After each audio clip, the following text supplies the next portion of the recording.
Age ఎక్కువ ఉన్న వాళ్ళు నీ రీప్లేస్మెంట్ చేసుకోవడం ఎంతవరకు సేఫ్ ఈరోజు తెలుసుకుందాం. మేము యాజ్ అన్ ఆర్థోపెడిక్ సర్జన్గా చూసేది ఏంటి అంటే ఏజ్ కన్నా కూడా పేషెంట్ యాక్టివ్గా ఉన్నారా లేదా, హెల్తీగా ఉన్నారా లేదా అన్నది చూస్తుంటాం.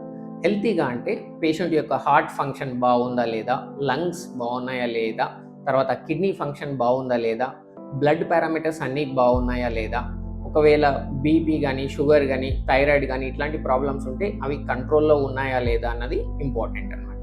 సో ఇవన్నీ కంట్రోల్లో ఉండి పేషెంట్ హెల్తీగా ఉన్నారు అంటే ఏ ఏజ్లో అయినా సరే హ్యాపీగా నీ రీప్లేస్మెంట్ అనేది చేసుకోవచ్చు. ఈ స్పెషల్ సిచ్యుయేషన్స్ ఉంటాయి.